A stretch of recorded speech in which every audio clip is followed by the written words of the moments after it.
Before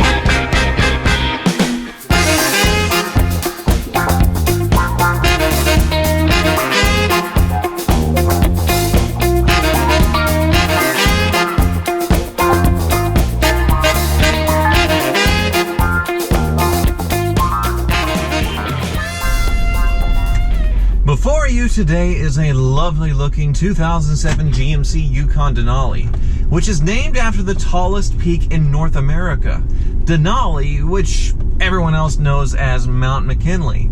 The name McKinley came about after a prospector decided to name the mountain after then presidential candidate McKinley for a political stunt, centuries after a native population had already named it Denali. Perhaps the reason GMC didn't name their flagship SUV McKinley was because it sounds too much like McDonald's, where you see way more Yukons wrapped around their drive-thru rather than actually climbing mountains. Off-road capability may not be its strong suit, but the Yukon Denali is a very versatile vehicle. And with nice older examples regularly selling for under $15,000, they are also a great value, if you know what to look out for. It's a good thing some automotive idiot savant came up with a handy little buyer's guide, which a written version is linked below on autotrader.com. Let's start with the main reasons you would want to buy a Denali or its shared platform Tahoe, Suburban, or Escalade. Obviously, most people buying a full-size SUV want a third-row seat along with enough power to pull a boat or blast around that annoying Toyota Prius going 5 miles below the speed limit in the left lane. And these certainly fit the bill perfectly. With 380 horsepower equipped in its most powerful 6.2-liter V8 engine, which was standard in the Denali and Escalade, you'll never feel down on power. And the 7,900-pound towing capacity is more than you'll ever really need. Style is another point in favor of these vehicles, which are handsome and finished pretty nice in the higher trim models.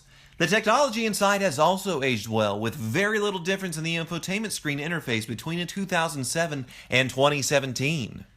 With an average asking price of only $16,000 on autotrader.com for a 2007 to 2008 Yukon Denali, these are a great value when compared to a new Denali, which now have an MSRP of over $65,000. That would buy you a decent little house where I'm from in Kansas. Durability is another big consideration. It seems these General Motors SUVs tend to hold up better than other domestic and European offerings, but like any used car, there are some things to watch for, starting with the drivetrain. From my over decade of experience in dealing with used cars,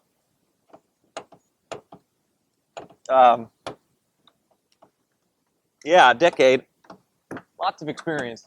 Let me tell you, I've noticed you can easily tell if a GM truck has been exposed to lots of bad weather and salty roads by the exhaust manifolds. Now, the ones in this 2007 Denali look pretty average with light surface corrosion, but I've seen several of these that look like they were recovered by James Cameron from the wreck of the Titanic. Rusty exhaust manifolds will start to leak, and when they do, the rusty ones are really tough to remove, and you're looking at a very expensive repair. Now, the only other common engine issue with these has to do with the smaller 5.3 V8 engine, which has a cylinder deactivation mode which simulates a 4-cylinder engine. Now, with infrequent oil changes, this has a tendency to sludge up, and if ignored, can require a complete teardown of the engine. A telltale sign of this issue is a ticking noise coming from the top end, and you definitely don't want to deal with that. Another thing to check while you're under the hood is the coolant tank. General Motors uses a fluid called Dexcool, which, if not changed regularly, can turn into a slimy, nasty substance. Now, how you check this is with the engine totally cold, because if it's hot, it'll explode in your face and probably hurt. But you want to check it when it's dead cold, and just slide your finger around in here and feel around for some sludge. You can also look inside. Now, this one looks golden and pretty clean, so it was taken care of. Now, if this were to be sludged up, it would cause several issues with your cooling system, and you definitely don't want that. The two most common problems I see on a General Motors vehicle of this era have to do with the transmission, driveline, and air suspension.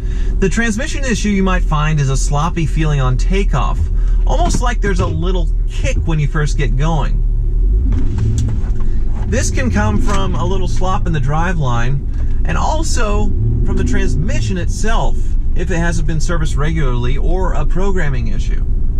The higher trim GM full-size SUVs like this Denali or the Escalade have an air ride, or in later models a magnetic ride suspension, which can act up and throw a fault code in the dash.